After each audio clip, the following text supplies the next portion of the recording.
This video is going to go over 3 fundamental chemical laws that we'll use over and over during the school year. The first is law of conservation of mass. Then we'll talk about the law of definite proportions. And lastly, the law of multiple proportions. The law of conservation of mass says that we cannot create or destroy matter. It can only be rearranged or converted from one form to another. On your own, watch that video that covers this idea. During a nuclear reaction, we're able to convert mass into energy, not kind of the normal thing we would do in your chemistry class. In normal chemical reactions, we simply rearrange the atoms to bond in different combinations to make new molecules. We take the atoms away from each other, break the bonds, rearrange them, put them back together to make new molecules.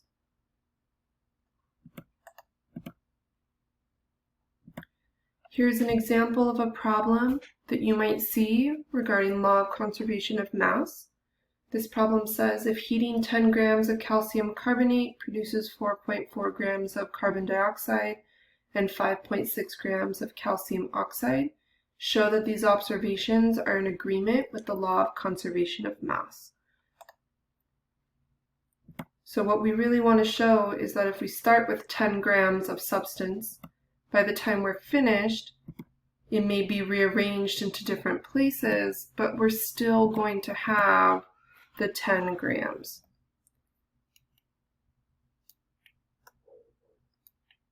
So you can see here, 4.4 plus 5.6. By the time we add that up, we get our 10 grams, which matches over here what we started with.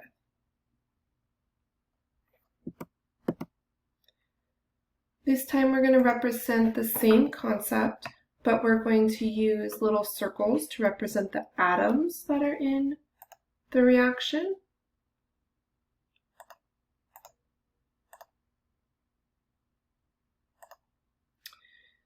So here you can see that we have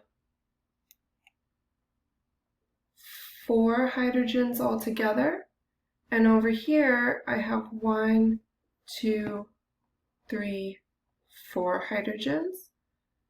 Over here I have 2 oxygens, and over here I have 2 oxygens. So I've not created any atoms, I've not destroyed any atoms. All I've done is I've taken them away from each other, breaking the bonds, and I've stuck them back together in different combinations, kind of like how you can take Legos, break them apart, build something new, break it apart, build something new. All you're doing is rearranging them.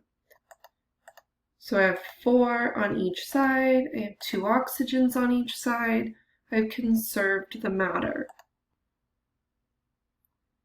Next law we're going to look at is the law of definite proportions. This law says that no matter how you make a molecule, no matter which reaction you perform to create it, it will always have the same elements in the same ratios. So for example, no matter which reaction you use to make water, water will always have 2 hydrogens and 1 oxygen. It's always a 2-to-1 ratio. Because these ratios stay the same, what we can do is we can take lab data and we can see if the ratios match and if it's the same compound or if we made something different.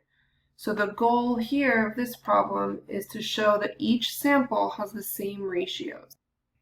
So for this problem, we can see up here that we have a 10-gram sample of water. It gives us 1.19 grams of hydrogen, and we have 8.881 grams of oxygen that get made.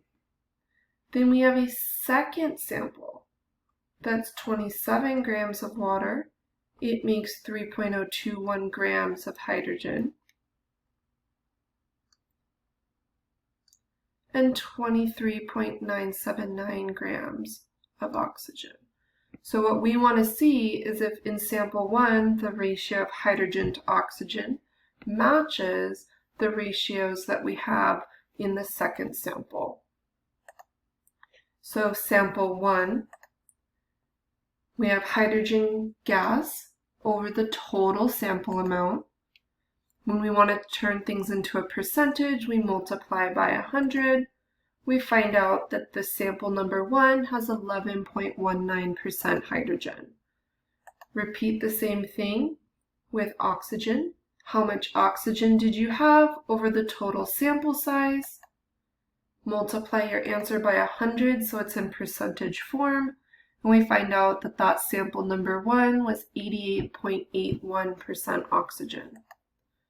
For sample number 2, same thing. We have the amount of hydrogen over the total sample size, and we find out it is 11.19% hydrogen. For oxygen gas, we take the amount of oxygen divided by the total sample size, multiply by 100, we find out that it's also 88.81% oxygen. Because we have the same ratios of the same elements, we can distinguish that these two samples are in fact the same formula. It is both water. The third law we're going to look at is the law of multiple proportions.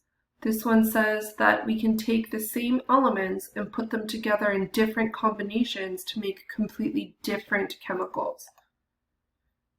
So elements can combine in different ratios, but they must always be whole number ratios. For what we're doing now, we're not going to have 1/2 of an atom or 1/4 of an atom. We're going to keep our atoms intact. You can have 1 atom, 2 atoms, 3 atoms, 17 atoms, 500 atoms. It doesn't matter, but they have to be a whole number. So we can have nitrogen and oxygen, 1 of each. We could have 1 nitrogen and 2 oxygens. Or we could have 2 nitrogens and 1 oxygen, but we're not going to see a formula where we have a decimal or a fraction as one of our subscripts.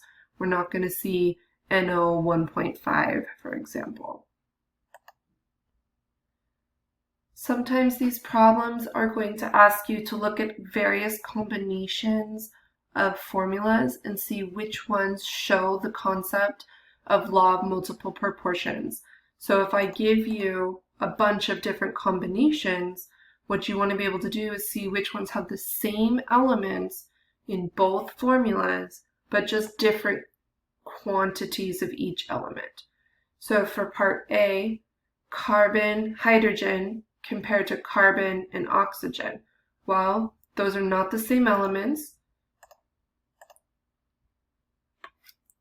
So A is not an option. B, we have nitrogen and hydrogen. We have nitrogen, hydrogen, and chlorine. Not all the same elements, not an option. For C, we have sulfur and oxygen, and here we have sulfur and oxygens. We have different number of oxygens, but it's still showing the law of multiple proportions because I've made 2 different molecules out of the same elements. So C is an option. For D, hydrogen and oxygen, hydrogen and chlorine, not law of multiple proportions. Zinc and oxygen, zinc and chlorine, not law of multiple proportions. For F, we have carbon and carbon, oxygen and oxygen.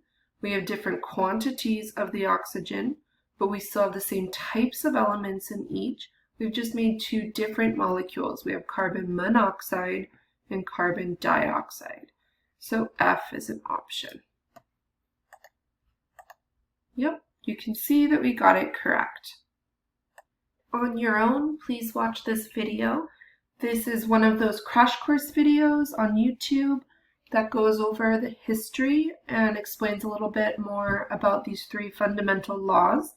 I know the crash course guide talks very quickly, but you can always pause it. You can even slow the speed down on YouTube if that's helpful. I recommend putting on the closed captions. I think that helps a lot.